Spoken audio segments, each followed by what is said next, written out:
everybody, and welcome back to the Chilluminati podcast, episode 108. As always, I am one of your hosts, Mike Martin, joined by my LA lady killing, lovely this is getting worse each time. Yeah, Jesse Cox and Alex Fasciane, and once again joining us to hear the end of the story that he was so cruelly left on a cliffhanger. Mike Reparaz, what's up? Hi, I rolled the R for you. Yeah, thank you.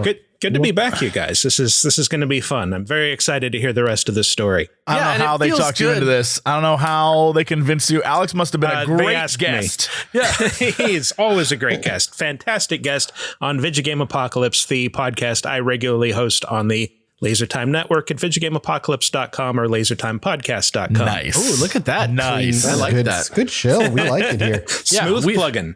We've built up a rapport now because now we like went and did a podcast and now we're back. So now you can kind of like trace our budding friendship.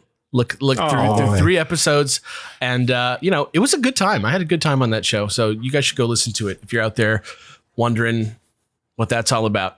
Thank you. But if you are wondering what Chilluminati is all about, you can head over to patreon.com/ChilluminatiPod, where you can become a charter member. I'm going to call it a charter member because we haven't decided what that means yet. You're going to become a charter member of the Chilluminati, where you can support our show at any level that you feel comfortable. And in return, regardless of what level you support us at, there's insane benefits that you guys can grab that go anywhere from art to the warm hug that is a community Discord, to pre-sale on cool things like insane good merch that you like. I mean, can we just be honest? Do we have the best merch in the world? Is it possible? I mean, those poster t-shirts, which then turn into posters, are super sick. Yeah, every single one of them. They're both poster and t-shirt. We'll workshop the name. We'll workshop the name. But we'll work on it. Yeah, but if you want one, head over to patreon.com/ChilluminatiPod, and I'm not going to sell anything else to you guys today. How about that? That's fine. You need to sell us this. I was about to say, you're about to sell us a bridge. Okay. Well, I did want to say, just because Michael's here, in case you missed it, the podcast that we were on, we talked about, it's 2021. It's halfway through. It's June. And we talked about the best games of the year so far. So I just really quickly wanted to ping you guys and see what your personal. Are you sure it was June when you recorded that? I mean, yeah, it was. It was the end of June 30th. Yeah. What's the 5th? What day was it? I guess it's been a week. Exactly a week. I mean, all right. Okay. Best video game of 2021. Yeah, what have you guys played that's new this year? That's good. Just because we know each other through video games. That's the four of us. That's our thread. It's very true. What I'm trying to think what came out in 2021. My personal one was Returnal. That was like the show settled on. Is it a spoiler to say what the show settled on? No, that's fine. Okay, well the show settled on a game which I know me and Jesse enjoyed, Resident Evil 8. Yes. But I think my personal was Returnal. So I was just interested with you guys. I think Returnal, the biggest problem I have with Returnal, and I don't know if you brought it up on the show, is that I think the game, while giving me all the same vibes Control did and having the exact same this is gonna be good, it unfortunately had the problem of I could put 2-3 hours in and end up right the same place I started. That makes any sense. I mean, I guess I would have more skill as a player, but I would it was frustrating to put in time and then be or worse, put in time, then have to get up and leave and know that you would not be able to come back to right where you were unless you paused and walked. You know what I mean? Yeah. Yeah. I mean, it's an interesting thing, right? Because I think in the end, that game is more like Binding of Isaac than it is PT or something like that. And because the presentation is so good, because the PS5 has such high tech where you can instantly restart a game that would have been a PS4 Pro, triple. This game was $70, right? It has that vibe, but you're supposed to be drip fed this story over 30 hours of gameplay, but it's so well presented now that you feel like it's going to be an unfolding story through the whole game. And I think that's kind of works against the game a little bit, but I am now, well over 50 hours into it, and I am having a ball. I think for me, I don't know, AAA games, I had fun with them so far, but I think most of my time has gone into indie early access stuff. Valheim ate up a ton of my time when it came out a few months ago. Valheim was super fun. Had a great time with that. And honestly, you mentioned Binding of Isaac, the latest expansion / final chapter, Repentance, is incredible. It's probably like Isaac 2 in so many ways. Eagerly awaiting that on Nintendo Switch. Edmund, please hear my cries. Good luck on getting that thing to run. Like the Switch already like can barely handle the Isaac that's on there, I feel like. Yeah. Yeah. So was your personal game Resident Evil 8, Michael?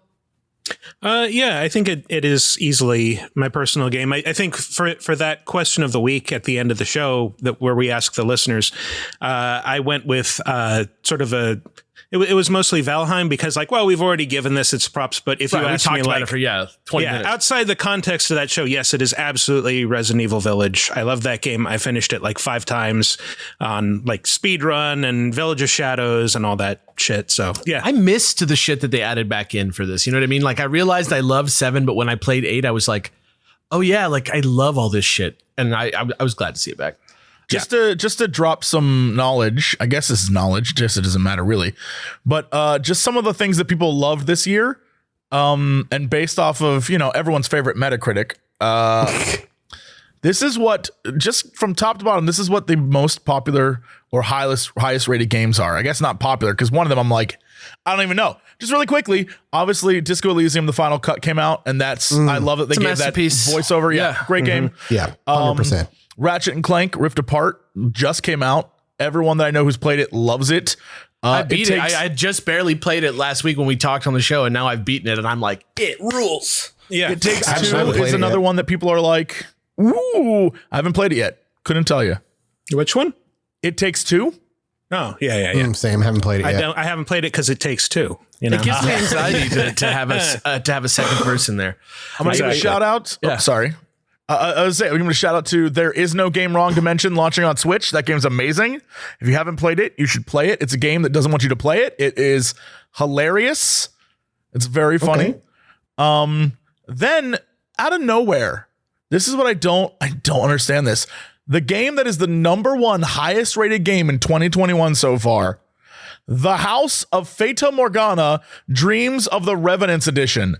It appears to be a visual novel on Switch, and it kind of looks gothic, like a gothic horror tale. I have no idea what this is. 98%. 98%. I remember looking that up and thinking okay, is this one that I have to worry about for this list? And fortunately, our rules just make us just focus on things that came out for the first time this year. And I think that was a Vita game that came out in 2018. That's crazy then. That lost classic, huh? I guess I'm no longer lost because now it's on Switch. Thank God. I was trying to figure it out. What is this thing? The Valhalla of so many underappreciated games of the past is the Nintendo Switch eShop. Honestly.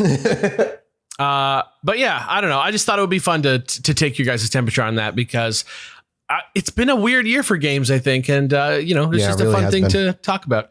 A Mario game came out this year. I already forgot that existed.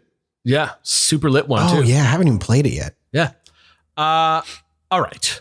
But with that out of the way, ice broken, let's get back into this because there's a lot going on. So here, last week, I sort of revealed the thing that has been sort of my frustration with this story, which is that certain times, every time the story is told, different parts of it are contextualized to mean different things. And so there was this whole other thing unfolding during this story that I didn't even touch on that adds a lot of urgency and wacky out there comic book stuff to this story.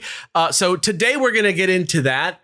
But part of that requires us to go back and learn some old information, new information about old things. So as we go through this again, I'm going to kind of remind you of, what is important, why, as we go through. But also, I got to recontextualize this stuff because a lot of this stuff only comes from the book, The Green Stone, the oldest version of the story, which is by far the longest version of the story also. So I'm going to go into a bunch of that stuff right now, too. And I'm sorry in advance, Jesse Cox, because it's going to make you make a lot of loud sounds. All right, here we go. So Firstly, I want to talk about the visions that Graham had. And Graham, again, is Graham Phillips. He is our narrator. He is the guy who wrote the Greenstone, narrates the YouTube video, which is like still like sub 5K views on YouTube. Please go watch it if you're interested. It is interesting. This dude's channel is like tiny, but he's like the subject of this episode. So go check it out. We like to say no biggie or don't worry about it or no worries when we think that something in the moment isn't really bothering us. But the truth is, letting the little things add up can cause a lot of problems, and suppressing your emotions only gets you so far. For me, this happened in my most recent move across the country a couple months ago, always letting little things bypass me, saying don't worry about it or hey, not a big deal, it's not that frustrating, because in the moment it wasn't. But by the end of the move, I was so up to my limit and frustrated that the next little thing that was going to cross my path that might cause me an inconvenience was going to make me explode. Luckily, Talkspace makes it easy to match with a licensed therapist and schedule live video sessions so you can talk through those emotions, all from the comfort of your device. You can start messaging your therapist the same day you sign up. Whether you're a parent, student, millennial, or just someone having a rough day, Talkspace can provide the support to help you feel better with a single message. Talkspace offers individual and couples therapy in addition to medication prescription services. Set goals with your therapist and they can help make sure you're really progressing. Talkspace therapists help you develop tools to cope in difficult times. Start feeling much better with a single message. Match with a licensed therapist when you go to Talkspace.com and get $100 off your first month with the promo code CHILL. That's $100 off when you use code CHILL at Talkspace.com.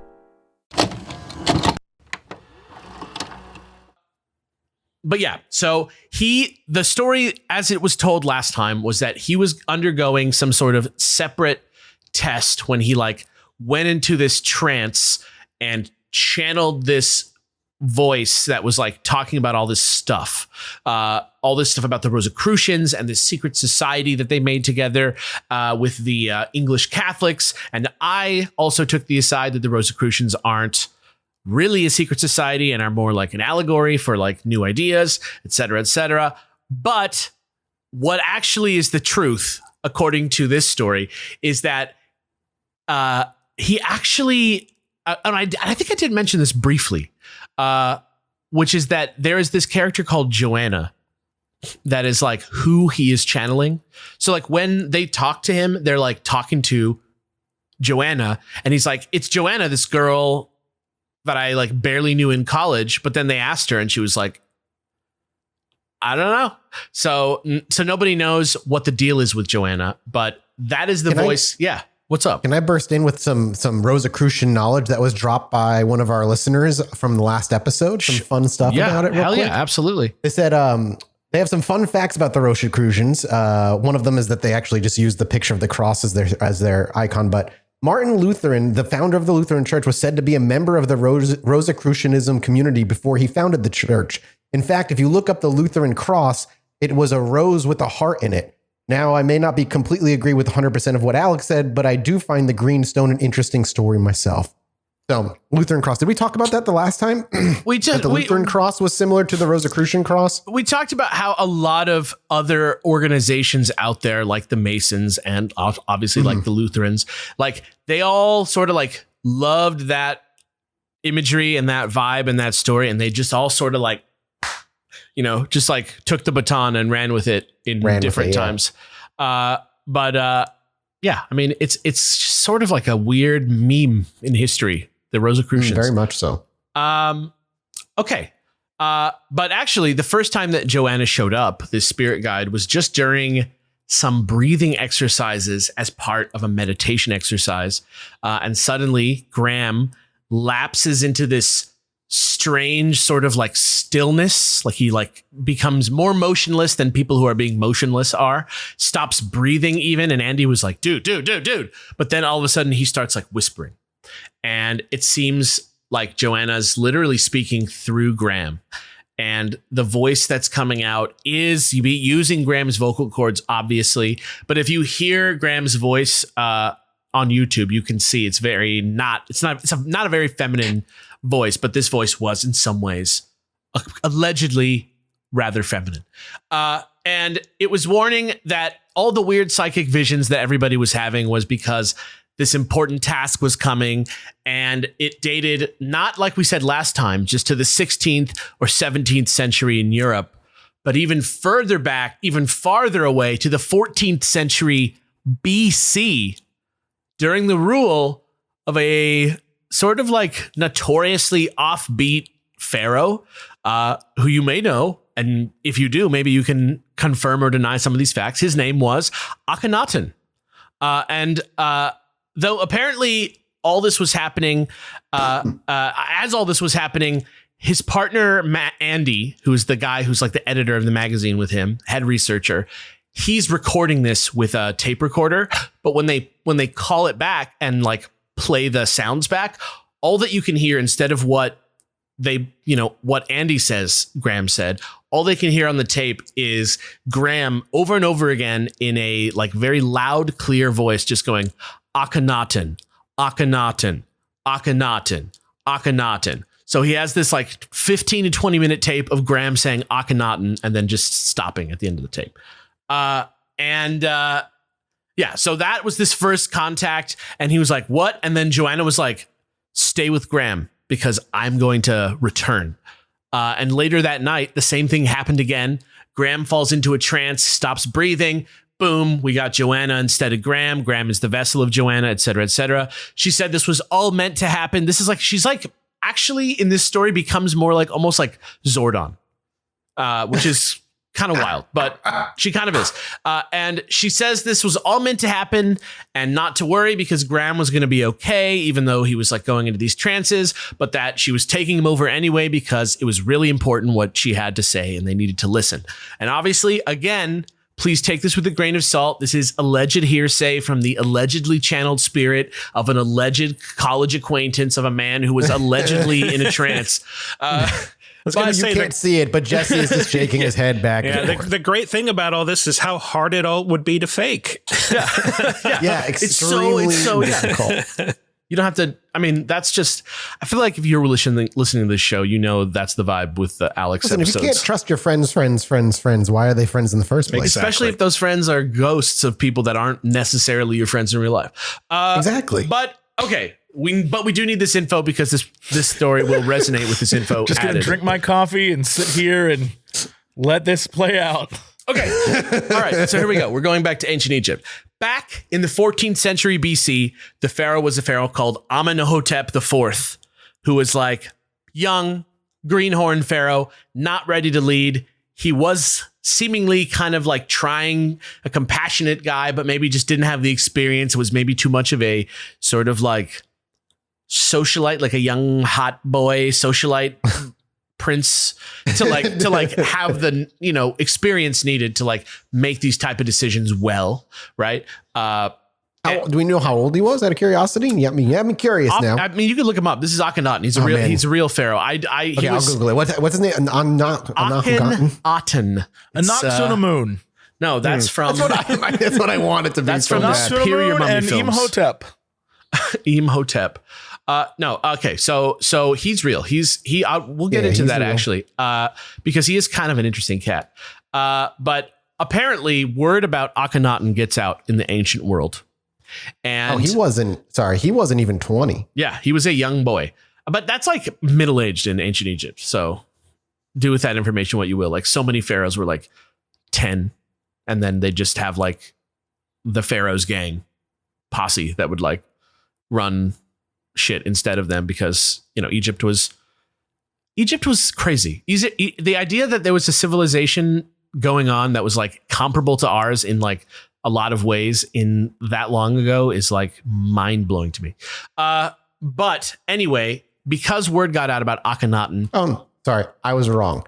He ruled for under 20 years. He was 40 years old when he died. Okay. Yeah. So at the end, he was 40. So just do with that information what you will. But yeah.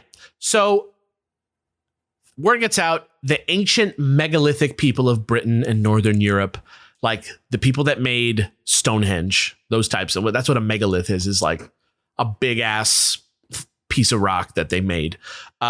They saw Amenhotep IV and they believed in his potential and they saw that their place in this world was done, like the elves of Middle Earth. They saw that they were like on their way out, but they had all this dangerous knowledge that they thought could fall into the wrong hands and be used for ill, and they needed to trust this knowledge with somebody.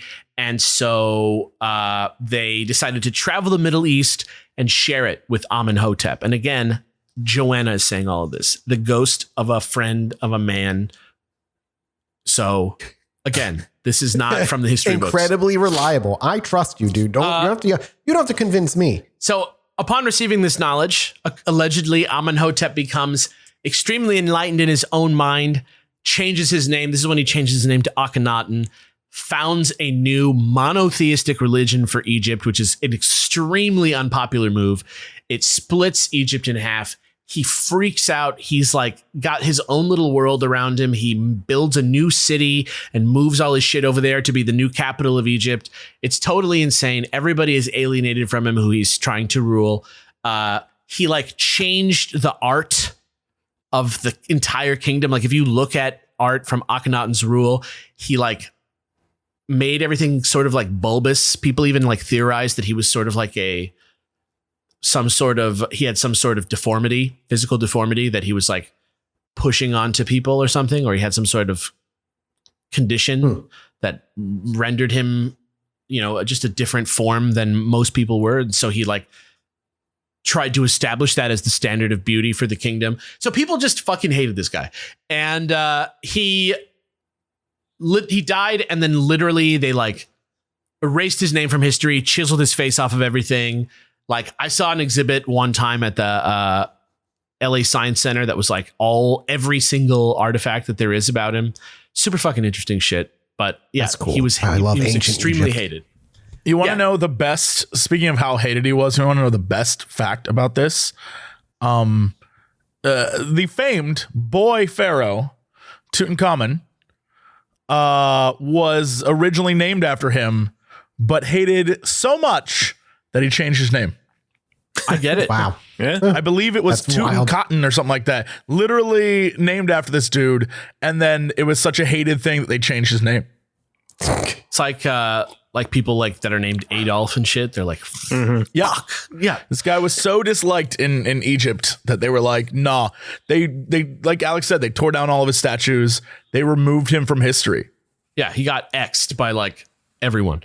But he did have followers. Like some people did go all in on this religion and stuff. And so allegedly the people that did believe in him then returned to Britain, from whence the beautiful knowledge came, where they apparently, according to Joanna, not Joanna, I have no idea if this is actually true, they apparently founded a colony in northern Britain, which sort of just intermingled with the Celts and the other sort of tribes in the area at the time. And in this colony, in the middle of this colony, they built a fort to defend their religion and a way of life from anyone who may threaten it. And these ruins are still around today, according to Joanna, right? Or at least in the 80s or whatever, when this happens, late 70s, early 80s. And anyway, this colony continues on, prospers for hundreds of years until all of a sudden the northern tribes are starting to get a little ornery, a little conquer happy. They show up at the borders. And so eventually they end up appointing a ruler to protect them, who rather progressively actually turns out to be a woman who is a warrior queen, and whose name was, and I am going to fucking mangle this, is Guevara. I'm going to post it in the Twitter, and then you guys can weigh in on this. You guys just let me know, and this will be a great test because I'm going to have you guys read some stuff in a minute anywhere. At least I'm going to have Michael read some stuff. Oh, okay. Wow. Yeah. Guevara. I don't know. If you're able to parse this language better than me. It's like if you saw Che Guevara's name for the first time and were trying to pronounce it, and then someone else heard that and tried to write it down. Yeah, that's exactly what it's like. So she was like fearsome, and she conquered a bunch of these tribes and ruled well. And eventually all her counselors and warlords became so legendary that their exploits became the basis for myths of Britain. and were rewritten over and over again until Guevara became Gwen Highway Far. I'm going to just put that one also in there. Gwen Far. Oh, you mean Gwennifer? Gwen, maybe. Yeah. You mean Gwennifer? Isn't that like an archaic spelling for Guinevere?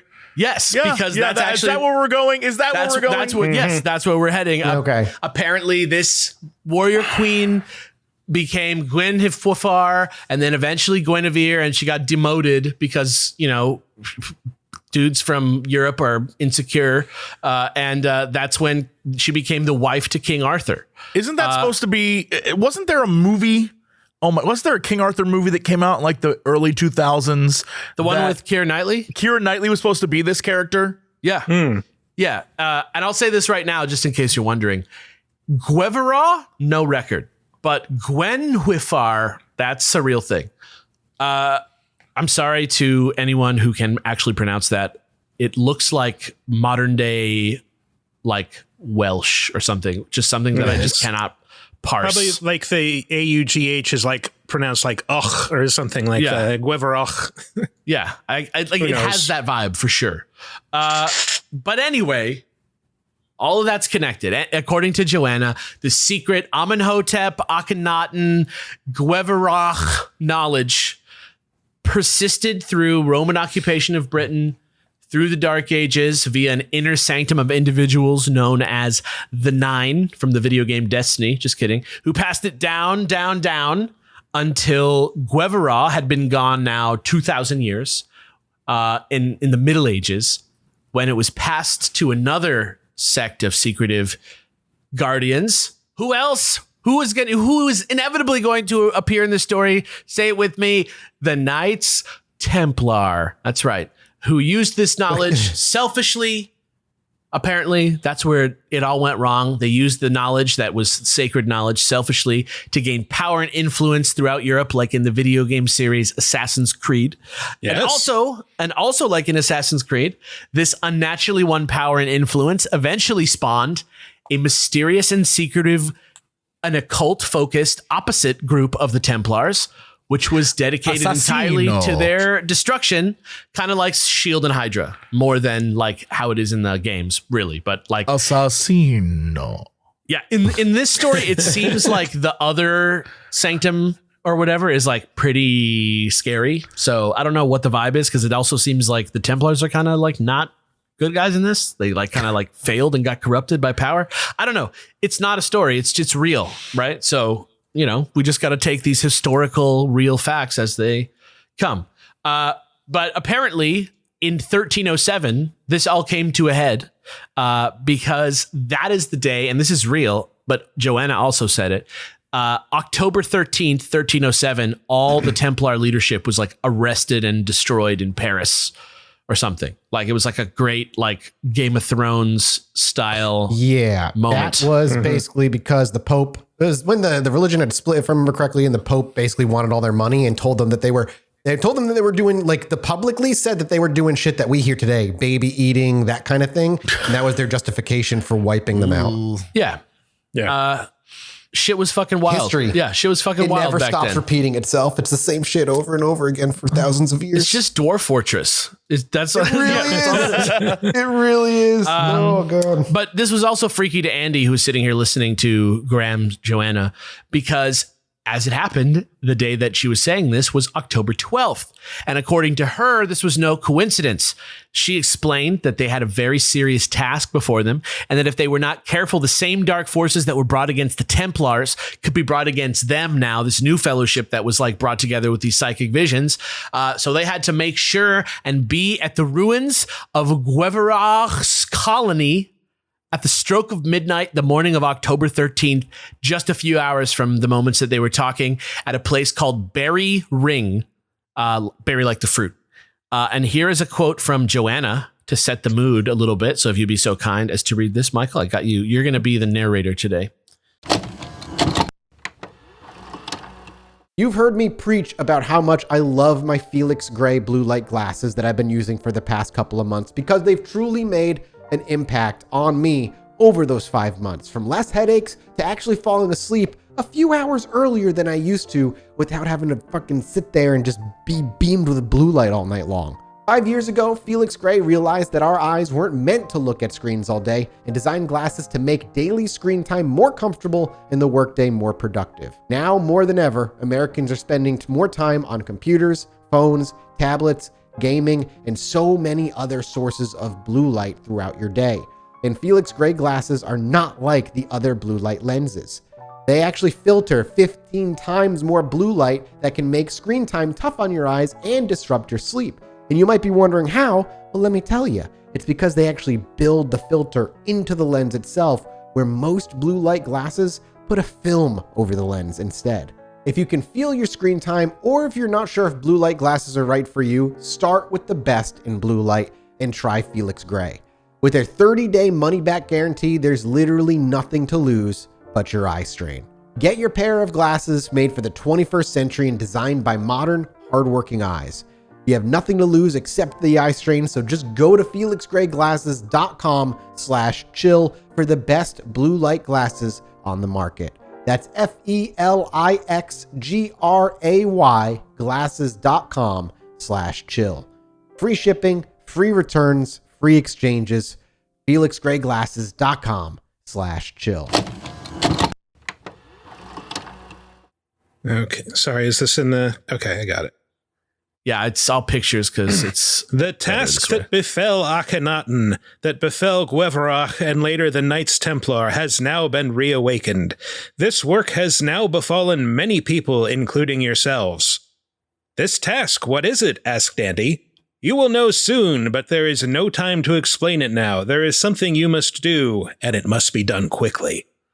Yeah, so they had no idea what the hell Berry Ring was, and just look for it on a map. They just looked for something called Berry Ring on the map, and it turned out that there actually was an old hill fort at a place called Berry Ring near Stafford, and they jetted over there immediately because this was going down in like 2 hours. So they flew over there, and when they got there, they found a sign that said Berry Ring, but not like berry the fruit. It said berry like bury your dead. And then at the end of that road, when they got there, they found Berry Ring, like the fruit farm, Berry Ring Farm. Clever. Yeah. So they jumped out and started looking for like round, like if you would imagine what one of those old hill forts look like, you'd probably find like a big circular ditch that was like 20 feet deep or so, because that's kind of just how they like to build. And that's like where the structure of the building was mostly. So that's what they were kind of looking for. And they just went up deep into the woods. They found a path that kind of winded up onto a ridge. And they, right there in the middle of the woods, right where Joanna said it would be, there was a 15-foot ditch ring. And they made their way through ankle-deep mud to the center of the ring just a few minutes before Andy saw the clock hit midnight.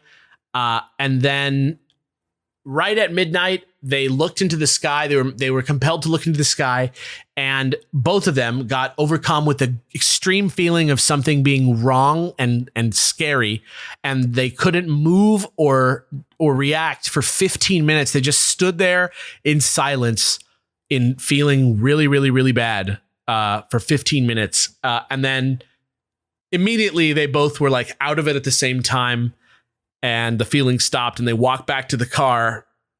Where they like sort of like put two and two together and realized that they were standing in Camelot, if you think about it. Right. Pardon? What? Time out. Pardon? Well, if you think about it, I'm thinking I'm thinking real hard. if Gwevroch's colony is the home of the Arthur legend, this lost colony that they built and is based on this unholy, holy Egypt knowledge. And that's where the knights came from, that are from the round table, right? Then obviously they were standing in the ruins of whatever the real version of Camelot was. Like, I mean, you know, maybe I see what you're maybe saying, Camelot isn't real as it was in King Arthur, but whatever real thing became Camelot and the legends, they realized that according to Joanna's knowledge, that's where they were standing. Yeah. So Okay. that's what happened. 2 days later, things. I can't believe you went, yeah, so that's what happened. What else am I supposed to do? I mean, all right, yeah. Yeah. I'm just the reporter, okay? I'm just coming back. I didn't write this. Clark Kent bringing us the truth. I'm just the investigative journalist who's turning in perfect peer-reviewed info here. Hey, Jonah Jameson. Yeah. Okay, 2 days pass. Graham channels Joanna, not Joanna, again. This time, she says that along with the knowledge that the megalithic people have passed on to Akhenaten and eventually Camelot, which again was meant to be diametrically against this other like weird opposite energy that was like coming or whatever, right? Maybe they sent out colonies at the same time America got its Egyptian colony. Yeah, it's possible. Maybe. That's possible. When they built their M16 horde in the Grand Canyon. That's just a lone U.S. guard. That was an episode for another day, Michael. All right. So they this time Joanna says not only was it knowledge, it was a artifact that had the power, and this artifact was a green stone, which was called the Mianaya stone. Now, this gets frustrating for me because in the various versions of the story, the drama of the story is based around whether or not they know about this and when information is revealed to them, right? And so if we're following this version of the story, which I have put together from all the versions of the story based on what has to be true, it means that going into this last episode, they already knew that they were looking for a green stone and that it was called the Mianaya stone way before they found the stone, which is a totally different story than the one that was told last week. So I kind of had to like separate these two storylines out because I think that we're here now. I think we're getting the most accurate version of the story that we can get now. But for last week's story to make sense, we had to have that information. And for this week's story to make sense, we need to have this information. So that's how I'm structuring it. But it doesn't mean that both aren't true or are true. They don't cancel each other out. It's just a question of like drama. What? It's just a question of drama. All right, I'm going to look at this as a drama from now on and not fact. I mean, it's whatever hearsay is, right? It's not fact, like even a police officer would agree. This is whatever hearsay is? Okay. Yeah. All right. So he, in later versions of the story, he actually says that Rosicrucian group that's made of Rosicrucians and Catholics that like secretly collabed on the gunpowder plot, he says that was called the Order of Mianaya, but that's like not in this version of the story at all. He just sort of like puts that all together because of like information as it unfolds to match here. The dagger that we talked about last time, basically. Well, but it makes sense once you know this information, why he would think that. And as we go deeper into the story, it'll be clear. But yeah, so like I say, that's just his speculation. But he uses it as fact in some versions of the story. But from there, we're kind of where we went last week, where we went into the mural of the 9 worthies that was inside Packington's house, Harvington Hall, and like it was really there, and it guided them using the picture to Arthur's Bridge and the Knight's Hill, at the Knight's Pool below the Knight's Hill, and all that stuff. And the way they found the stone by going to the church at the Swan's Neck to find the green stone itself under the mound, right? But because of this weird branching path in this story, I sort of like kind of smoothed over the Swan's Neck aspect of this and just sort of gave you the final reasoning that they landed on. So to catch up with ourselves and to like get into why this story is like totally insane, I'm going to step back to when they found the sword again. And then we're going to go deeper into how they actually went from sword to stone, because I think that's really important to this and makes for a great, if this should be a movie. All right. Anyway, here is the clearest version of what follows from here on out. And it is from the book, The Green Stone. This is the actual like most firsthand account that there is. So last week we talked about Marion Sunderland having a vision of the sword sitting on a slab. Remember this person? She was like having these psychic visions. She saw the sword, and then when they went to go find it, it was there. But once they did find the sword, after that, Marion didn't have a vision, but her daughter Gaynor had a vision, which happened the same night that they found the sword, very far from each other, but like they were finding the sword. She had this vision, and her vision was of a man in old-fashioned clothes who was like running through the forest, jumping over stuff, madly looking around, holding something, and then he comes to a bridge, and then he hides something in the foundations of the bridge, right? So obviously, after finding the sword, they sort of figure, oh, like maybe this was a vision that she had of Humphrey Packington himself, like hiding the sword and like planting the clues for them. They call it Packington logic all the time. The like sort of like old timey like puzzle vibe that people have that like somehow it works, but it barely, it's like a rhyme that like leads to a specific location. So like they think that's what it is. But as they're sitting there and they're listening to Marion and Gaynor talking about this vision, Marion suddenly like gets overcome and starts to like focus up into the sky a little bit from inside her house. And she says, there's something here. Can't you feel it? And she goes into a trance. And here's another passage from the Green Stone for Michael to read. I'm just going to drop it right into the chat. There it is. Those pesky random trances. Her eyes opened wide and stared at them. For some minutes, she spoke without faltering, addressing them directly and by name, but allowing no time for any replies. There was much they and others would be called upon to do, she said.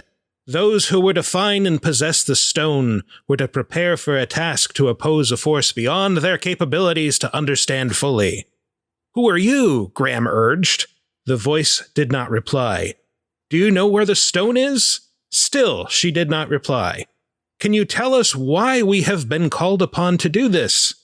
I can only tell you this, she said slowly. The seeds of destruction lie within. What the fuck is this? This Power Rangers ass like That's you must something fight a force beyond your understanding, and the power lies within this green stone. Yes. Yeah, right. God damn. So they feel like it's a warning of some kind. It obviously, I mentioned just the seeds of destruction bit last week, I think briefly, but like they're worried now. They don't know what's going on. They're talking about it. They're trying to be like, go, hey, like, can you like get in another trance, please? Like, can we talk? Can we ask some more about this? And she's like, I can't just turn it off and on. It's not like a switch thing. And they try for hours and then suddenly like it just happens. So here is a little bit more stuff. It's in little 2 parts right there. Okay. Go ahead and give that a little read. Nothing, she said. I'm sorry, but it doesn't seem to work as simply as that. She closed her eyes again, attempting to clear her mind. Yes, there is something, she began. I can see something. I can see something now. It's a horse, a white horse, and something else I can't make out. She shielded her eyes with the palms of her hands. Yes, she half shouted. It's a row of trees, an avenue over there, she indicated with her hand, stretching away. There's an old track between them and water. It's near water. She suddenly gasped. It's here, I'm sure of it. The stone, it's here. Yeah. So incredible. So they have some factual clues, some stuff that they're imagining, and you know, they have Marion's vision of this place by the water, and then they have that vision that Gaynor had of the guy running, hiding the sword, and then putting the stone wherever he put it too, right? So that's what's now going on. But they're starting to get worried that maybe they're messing with like some type of witchcraft or something. And these people again run Parasearch magazine, which is like believers. You know what I mean? Like, it's very much like, we're ready to believe you. Right. So they're taking the witchcraft element very seriously, and they decide to do a little research into like witchcraft in the area to see what's going on. And they found a magazine article about a witchcraft related murder that happened on Valentine's Day in 1945, which was less than 50 years ago at the time. And it was, which again was 1980-ish. And it was about some dude called Charles Walton, who was found dead in the county of Warwickshire, pinned to the ground by his own pitchfork and with a crucifix cut into his throat. Everybody thought he was murdered ritualistically by witches. It was totally unsolved. But reading into that, they freaked out because they saw that the place where the body was found was called Meon Hill, like Meon Hill. And again, that was also written on the sword, Meoniah for Mary. So they were like, we got to get to this hill. But they couldn't find anything about the word Meoniah anywhere besides the sword and the hill. So they just decided to go check it out. And according to the book, after looking into it deeper, they saw that people thought that Charles Walton, this guy who was murdered, actually wasn't a victim of the Witches' Coven, but was like a member of the Witches' Coven who like murdered one of their own. They apparently were said to meet near Meon Hill at this another like megalithic structure called the Rollright Stones, which is like a stone circle where they would apparently meet up and do witchy things. And that apparently this guy had been murdered for failing to return something which was entrusted to him, and that was allegedly said to be some kind of magic stone. So not only now are they worried that maybe somebody in the Witch Coven already found the stone, but also Marion now again is starting to see visions of strange satanic rituals happening that aren't just happening in the past, but also in present day. And that wasn't even the half of it, as this quote will reveal, if Michael doesn't mind reading another fucking quote. No, by all means. But she had seen even more. She felt she had been given a glimpse of their chief rival, a woman in her 40s with long black hair.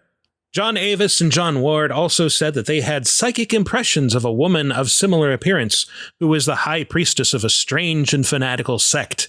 These new and disturbing messages, plus Andy's findings about the Meon Hill killing, made them want to give it all up. Forget the quest and the messages and leave well alone. But how could they? Fate had already taken them too far. How long would it be before their adversaries glimpsed psychic impressions of them? Yeah. So now we've got another. They're going to backtrace it. Yeah, Is that what the fear is? Hey, hit star 69, but astrally. Is that what they're afraid of? Yeah. That's amazing. So you know that scene in Shaun of the Dead where they like meet that other group that's like just them exactly? Yes. So that's what they're seeing. They're seeing a like black-haired witch who is like actively chasing them down. And at this point, it's October 26th, and Joanna is saying, like, on the 31st, they're going to do something that is going to be really bad, and you have to find the stone by October 31st. So they round up all these people that have been having visions from last week. Alan, Terry, Marion, and Fred, who I think I mentioned all last week as people who were quoted as seeing little visions of the stone and stuff like that. They finally decide, you know what, let's get everybody together because we actually have a mission now. It's not just us observing all these different people who are having these coincidental visions. We want to like be a team of fucking like paranormal people now to like fight this force. Pool your visions together. Have one giant vision. Yeah. Seriously. So they decided that even though they weren't sure what this dark-haired lady was up to, it was like Sorcerer Supreme kind of stuff, right? They're not sure what she's up to or why she's like searching for the stone or whatever. But because it was such a clear vision and because Marion already guided them straight to Packington Hall and the Nine Worthies, they decided to take Marion's impression of events as the true version of events, which is that the stone was still hidden by the water. And that there was something that they were missing about the sword that would lead them to the stone. But then Marion speaks up about another theory, and I swear there's not that many more things to read, but I'm going to give you one more to read, Michael, because you have such a crisp voice. Oh, thank you. What does that say about us? What do you think that means, Mathis? What is he doing? Why doesn't he give us something to read? That we're a bunch of hacks and you were nowhere near the level of... I think it's just giving a guest a chance to do something, to be useful. Right. Yes. Right. Anyway. The sun's out, bums are out, but hopefully your pubes aren't. Also, flip-flop season is upon us, and you're out here with your gross-ass post-pandemic toenails? Don't worry, boys.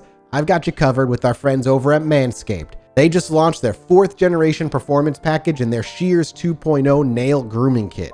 All you gotta do is join the Manscaped movement by going to manscaped.com for 20% off and free shipping with code CHILL20. We've all gotten a little too close down there, right? Nicked ourselves. Ooh, that shock of pain, the panic you cut yourself off. The Performance Package 4.0 includes the Lawnmower 4.0, and this trimmer will change the way you approach your grooming routine. No more nicks, no more cuts. This 4th generation trimmer also features advanced skin-safe technology to reduce your grooming. You don't want any ingrown hairs or snags on your boys before beach season. The Lawnmower 4.0 has a 7,000 RPM motor and an on-off travel lock and gives you the ability to turn on that 4K LED spotlight on and off. You are going to have the most precise, clean, shaved balls you've ever seen. And don't worry, if the power grid goes out in Texas again, you can use your Lawnmower 4.0 to illuminate the way with that spotlight. Get your 20% off and free shipping with code CHILL20 at manscaped.com. That's 20% off and free shipping with code CHILL20 at manscaped.com. Tame that summer swamp in your pants with Manscaped. I think there is another stone, said Marion. What Walton had was something different. Their stone, if you like. Alan nodded in agreement. Do you think their stone could do us any harm? He asked. Marion nodded. I think it could. Oh, shit. This might sound rather weird, Alan said, but the words, beware of the round stone, came into my mind the other day. I don't know if it's relevant. No one seemed to know. Marion said that she had further impression that the coven headed by this dark-haired woman would meet at the Rollright Stones on Halloween for some evil purpose. She knew that they must find the stone by the night of Halloween and use it to put an end to her powers. But her coven was also looking for the stone, and they now had the means of finding it. Marion felt that the coven had in some way been alerted by Joanna's communication. Perhaps it was for this reason that Joanna had not been able to tell them where the sword was hidden. Instead, she could only alert them to the clues to set them on the right path. But if Joanna knew and was a living woman, why had she not collected the sword herself? They did not know. Yeah. So there's a second stone out there? That's what Marion is getting the vision of, is that this witch clan has their own stone that they are trying to do something with. Oh my God. And that our stone that we're trying to get is the opposite stone. You're starting to lose me, Alex. You're starting. There's a lot, This is insane. All right. How is this not a trilogy within the Conjuring series? I just need us to take a moment. Power stone. I just need to take a moment. We are 40 some minutes into this episode. Yeah. When do we get to the house that is like haunted or whatever? Is that not, didn't we talk about that last time? There was like a crazy house? Yeah, that was the opener. How do we get to this? That's going to be one of the most legendary moments in Chilluminati history. Is it happening? Alex, God damn it. That's a big promise, my man. Yeah. That's a big problem. I'm having a hard time, like, trying to be like, okay, this happened. When now there's a second stone with magic powers, a coven of witches who is also looking for this stone, and I've never heard a bigger crock of shit in my entire life. I've never, in all my years, I've never heard such all the stories I brought forward, you think so? I now that we've crossed the threshold that I believe in everything but this. I refuse to believe in this. You refuse to say this is real? All right. No. So anyway, Marion felt like this woman was definitely intercepting their visions. Anyway. Yeah. What else can I do? They didn't know they already had the sword because they weren't, because she wasn't able to see Joanna, because Joanna like led them to the sword rather than just telling them. So they didn't know that she had the sword, that they found the sword. So Graham and Andy take their friend from Parasearch, Janet Morgan, and they head out to Meon Hill. I don't know how to say it. To check out the Rollright Stones. and see what they could see, scope out this church they found nearby to see if they could find anything. But all of a sudden, back at home, Marion's daughter Gaynor has another vision. She saw darkness and evil, and she felt the woman directing unholy forces towards her friends. And she saw her holding a double entwined ring of thorns woven through with poisonous black and red berries. And she saw that the woman was using this item towards their friend and that time was running out. And so back at the Rollright Stones, Andy and Graham and Janet are talking to a woman in like a hut nearby the stones, who runs like the public trust that like oversees the site. She was like, yeah, I mean, there was rumors in the 40s and 50s of witchcraft at the stones. Like, it's literally just this hut. There's no security overnight or anything. We just sort of like keep tabs on it. So people could theoretically come in here at night. We have no idea. We're in the middle of nowhere. But after the 40s and 50s, the rumors sort of just disappeared because after that is when the police got involved in that dude's murder. And if anything, it probably forced them underground. But she just said that it's not like people didn't talk about it after the 50s. But anyway, after that, they go about 400 yards away. It's basically in the same grounds. They're just kind of exploring the grounds. There's another 5 megaliths on the grounds that are called the Whispering Knights that are said to be a tomb from the same time as the Rollright Stones of 5 knights who are being symbolized by the stones, kneeling and being petrified together for scheming against the king. And when they went there, they expected to see 5 knights, if you will, 5 big stones, but one of them had fallen horizontally over. And remember, they hadn't spoken to Gaynor yet. But as they got close, they saw like these red flowers. They thought they saw like these little red flowers in a bunch. But as they got closer, what they actually saw sitting there was literally a crown of thorns, a ring of berries woven together and like freshly placed there, like recently. It felt like they were meant to find it and they had it and they were super interested. And they booked a room nearby to like stay the night and like go see what was going on. And then they called Marion to check in. And Marion was like, hey, I've been waiting for you to call. Don't do this shit. Don't listen to what Gaynor just said. She said you were going to find a ring of thorns and with berries and it's poison and it's bad and it's evil. And it's going to lure you into a trap. Come to my house right the fuck now. We have to talk. And they were like, okay. And they literally canceled their hotel reservations and drove 150 miles that night to Marion's to see what the fuck was going on. And when they got back, Gaynor was like, all right, here's what we're going to do. I need to go back to the bridge and I need to bring the sword back to the bridge because I figured it out. It wants me to go to the bridge and like hold the sword and do it. So they figure out a day when they can go down. And now it's the 29th, right? So there's only 2 days left till Halloween. They bring the sword back to the bridge with Gaynor, and she takes it and she stands above the bridge and she begins to like rotate slowly, holding the sword like a divining rod and like rotating. And then she stops and she points and she says, over that way, there's a ruin that we need to go to right now. And it just like is. Did she feel it like vibrate or? Yeah, she was feeling it. She said she was feeling like some sort of like she was using her ESP. Like a pole? Yeah, she was using her ESP. Using her ESP instinctively knew that she needed to kneel by the cliff's edge holding the white crystal until the whirlwind came along. Yeah, exactly. A full 3 minutes. And basically That's they're a like, very good joke. Thank you. Nerds out there are all it is a like, good one. that was a good ass joke. That was a good ass joke.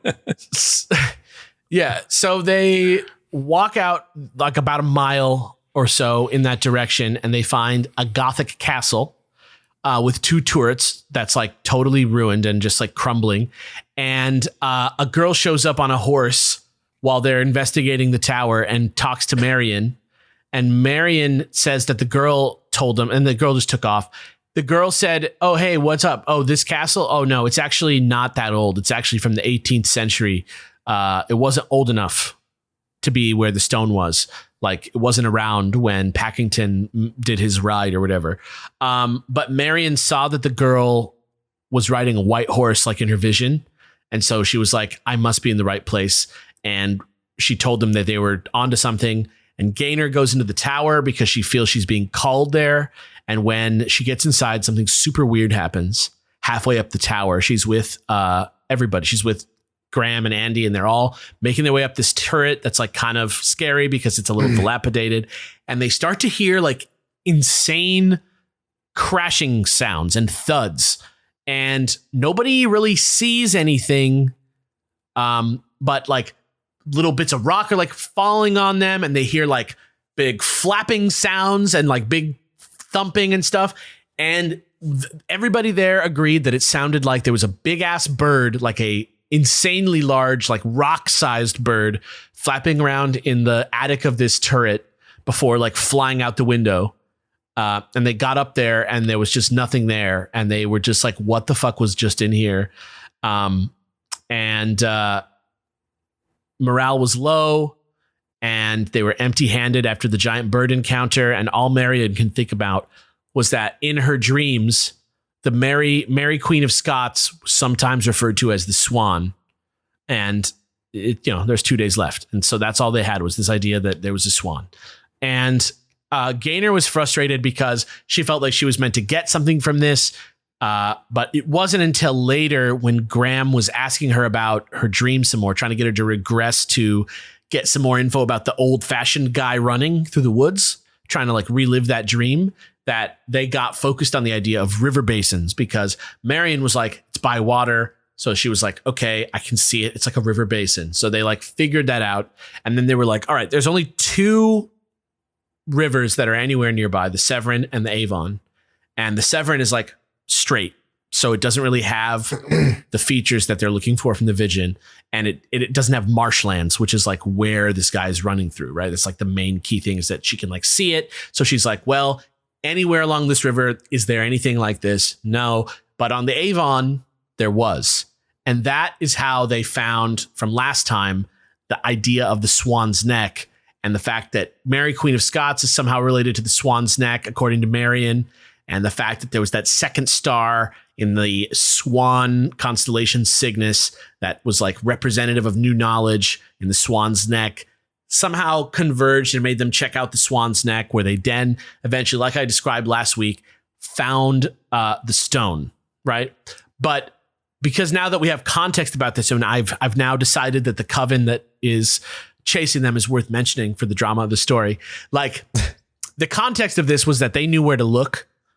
And then they were like, well, what the fuck should we do? If these guys can fucking see us, like how can we do this? So they went and they like dug for the stone in the area, and they kept digging holes, like many holes, and checking the holes.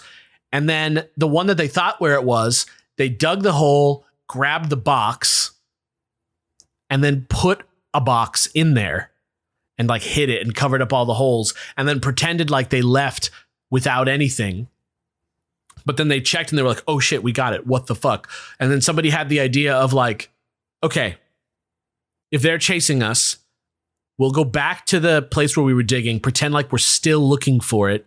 And then today we'll also pretend like we didn't find it, and then like call it a day and wrap it up.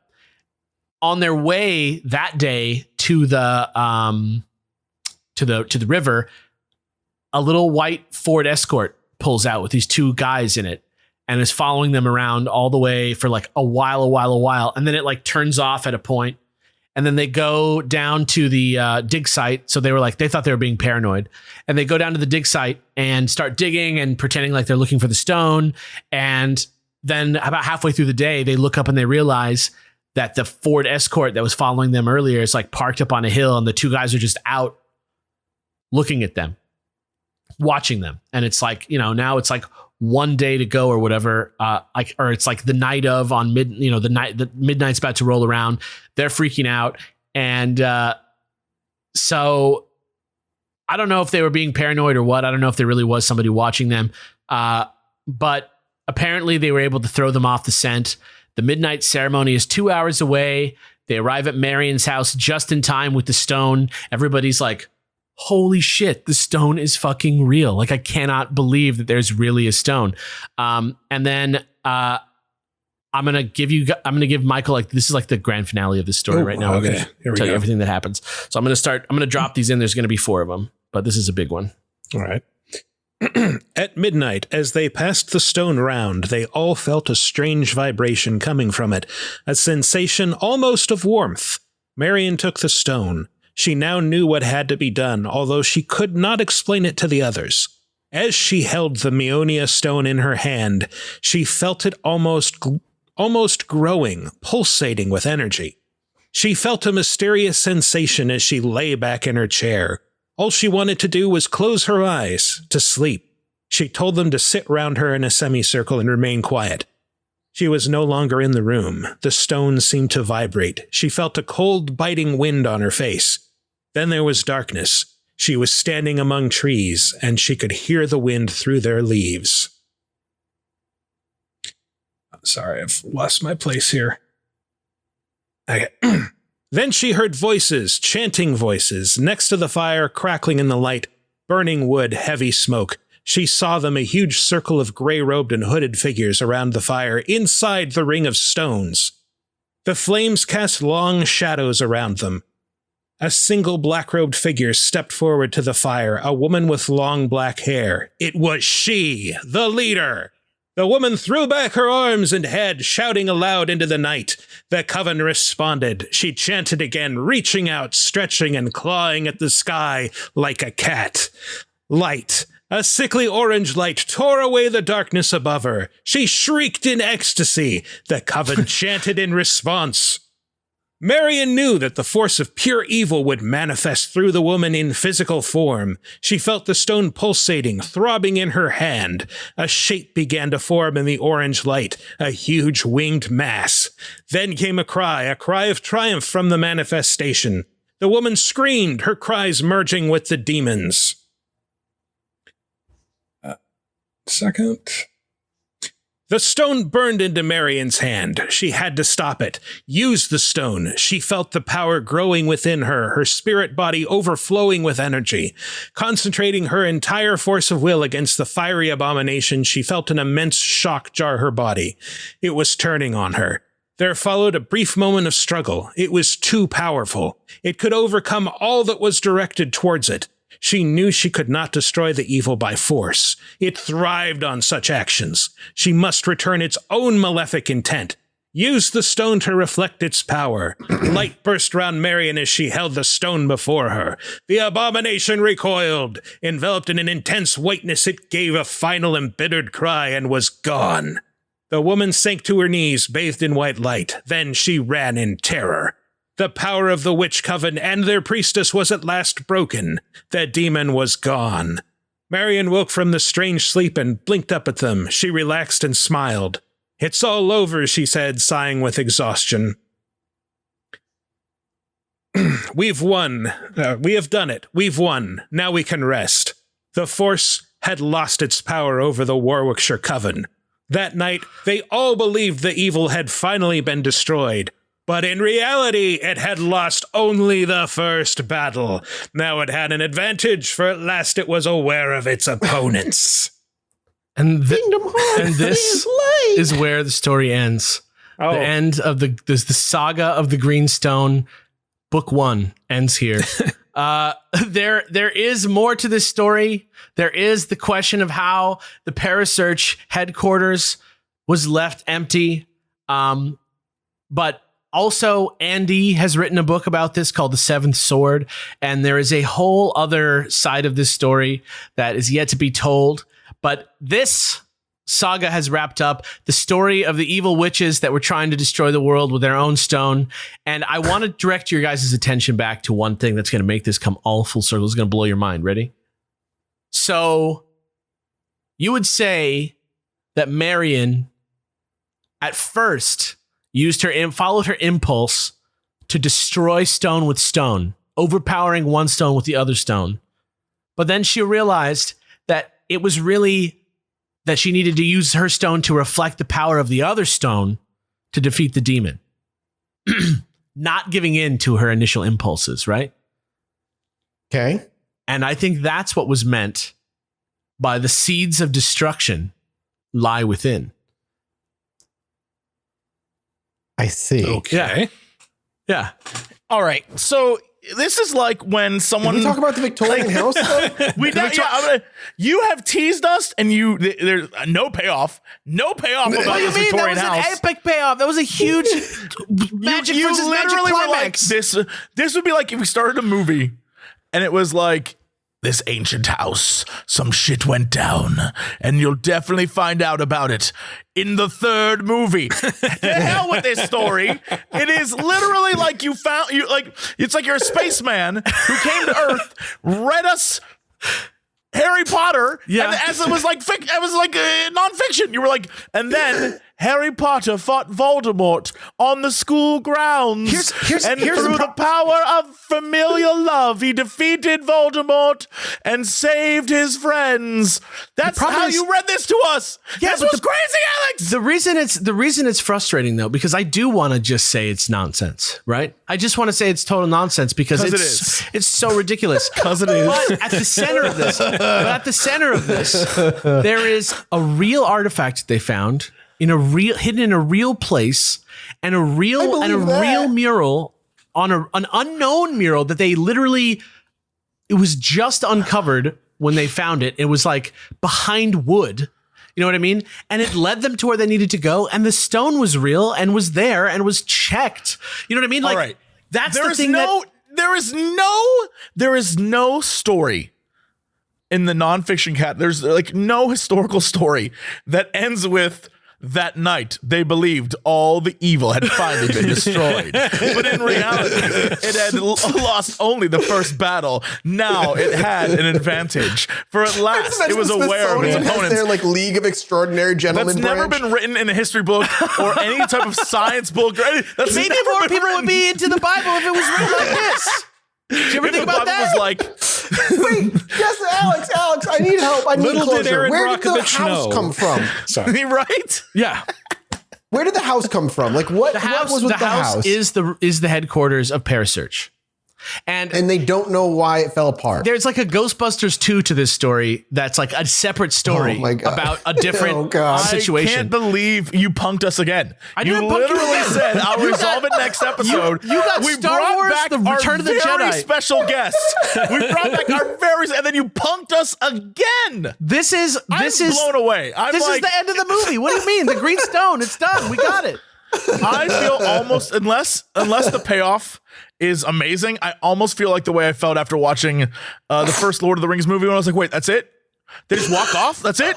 Yeah, I mean, it was a big ordeal they all went through together. They learned a lot about each other. They're very similar stories. Clearly, too, if you the think about house was abandoned after the evil came back and won the next battle by suing them for the story rights. it. You're not that wrong. You're not that far off. I legit thought you were leading when you were telling us they went into the ruins and they were like, oh, these ruins are actually much younger than they thought. I thought you were going to tie that into the house can't crumbling and be believe like the this. stone ruined these ruins earlier than they were supposed look, to. There's something can't- to that.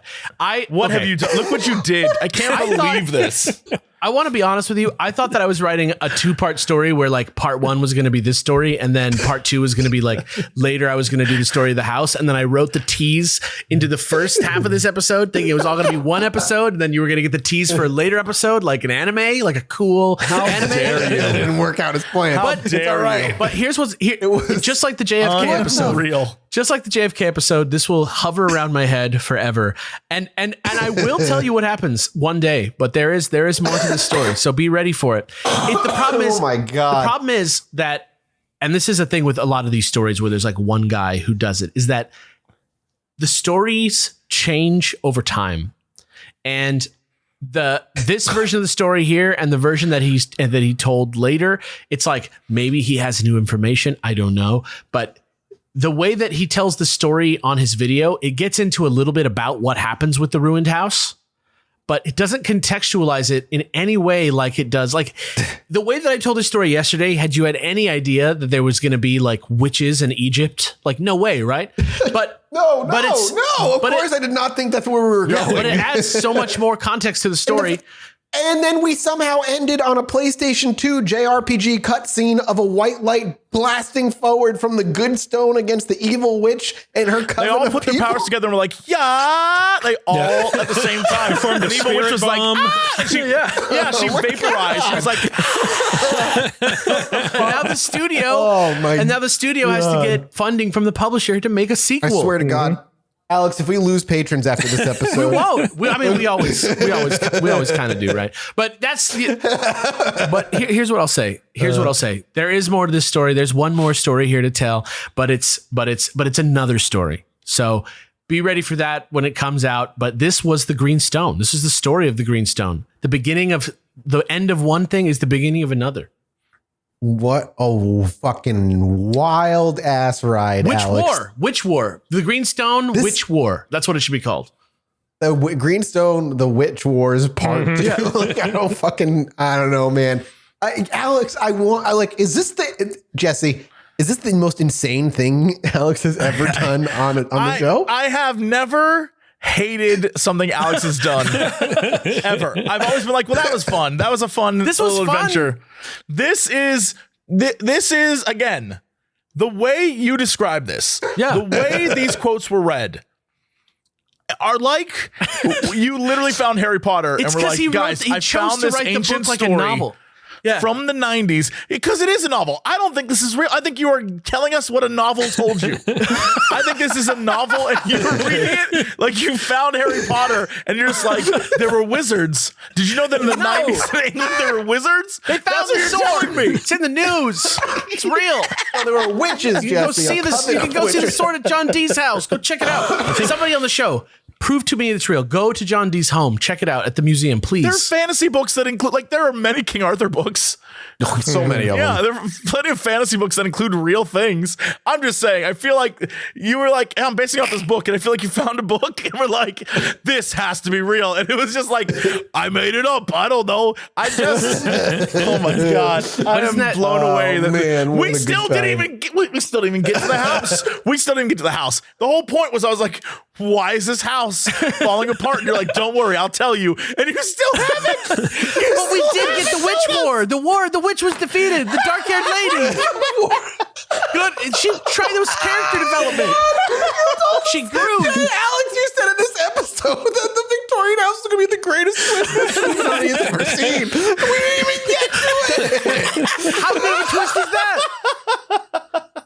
An unexpected twist, to be sure. Oh my God. Extreme twist. Yeah, I would classify this as creative nonfiction. Extremely creative nonfiction. Extraordinarily wide. Anyway, this is my game of the year so far in 2021. The Witch War. Fucking episode. Yeah, we definitely got played. That's for sure. Oh my God, Alex, fucking thank you for that. I don't even know what to think. I don't know if I'm disappointed. Me neither. Like, I don't know. Mike, thank you so much for coming along. You know what? Like, when we eventually wrap the story up, we would love to have you come back on. because you deserve to know just as much as we do as to what happened to that Victorian when someone household. leaves a knife at a house so that they have a way of coming back to the house to like hang out again. A knife? A knife, sure, yeah, all the time. Yeah, or a spoon, or a pot, a piece of silverware, a Tupperware. Sure, man. You know? Oh, hey, can I come back get over? what I you're left my saying. murder weapon there. Yeah, exactly. Well, you're leaving your greenstone here and the key to a Victorian home that we will one day learn the story of. I am. We'll see when that is. I want to make a CCU so that the Chilluminati has like lore. I'm gonna eventually. Is that what this is? Eventually, I'm just gonna do one, and I'm gonna be the one who's written it, and it's gonna be the greatest thing that ever happened. And I will be there to pee on your parade. I'm going to let you know. I will stop that. I'm going to rain all over it, my friend. I can't believe this. How dare you? How dare you? They reflected I the am stone. so mad. They saved the world. I need the ending, and there's just not an ending. What kind of ending? What's a better ending than Save the world from what, though? Like, what was the witch's end goal? The villain who's revealed in Act 3. I mean, come on. utter darkness? Utter darkness is the black-haired lady. How evil could it be? Utter darkness. Somewhere we're gonna get. You know what's gonna happen? We're gonna get messages on the forums that are gonna be like, as a Wiccan, this was offensive. You know what's going to happen? This has nothing to do with Wiccans. This is another type of witchcraft that's exclusive to this universe. Don't worry about it. This is the King Arthur universe. Yeah. Right. These are the evil witches. Yeah. Well, fuck, dude. We got to go do a mini-sode, and I don't want to lose Mike yet, so we got to go do this while we still got some My next story is about time. Bigfoots that are psychic. Great. All right. So cool. Well, actually, I'm going to use that as a hook. My little story for the mini-sode is Bigfoot related, everybody. So swing over to the mini-sode. But before any of that, Mike, once again, where can people find you? What shows do you do? Go ahead and I regularly host a show called Vidjagame Apocalypse, which is part of the LaserTime network at lasertimepodcast.com or vidjagameapocalypse.com. We put out shows every Friday where we do like a top 5 around various video game related topics. And then we talk about new releases and game news and answer a question of the week and ask it of our audience. So check us out, vidjagameapocalypse.com.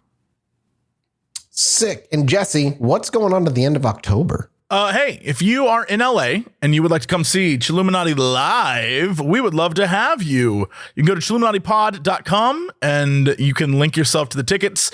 There was a webpage where you could buy tickets to both Chilluminati and Scary Game Squad because they're 2 days apart. However, those tickets sold out, so all that's left is the general admission, and you can get those at the link there, but it'll take you to Ticketmaster, and you can buy it through there. There's VIP tickets if you want to come and chat with us and get some cool stuff. We've got a bunch of freebies and fun things. It's going to be a vibe. Yeah. It's at a great place in LA. They got, if you like alcohol, they got alcohol. But if you like pizza, they got pizza too. So that's what I'm excited for. You can come hang out and it'll be wild. And it's going to be a fun time. So yeah, October, get spooky with us. It'll be a good couple of days. That's it for us, everybody. We're going to go do a mini-sode. So swing over to patreon.com/ChilluminatiPod and get yourself of that tier so you can listen to us, hang out with Mike for a bit more. And until then, we'll see you next week. Bye. Bye. Anyway, me and my wife were sitting outside indulging on our porch one night, enjoying ourselves. I needed to go to the bathroom, so I stepped back inside, and after a few moments, I hear my wife go, "Holy shit, get out here." So I quickly dash back outside, and she's looking up at the sky in awe. I look up too, and there's a perfect line of dozen lights traveling across the sky.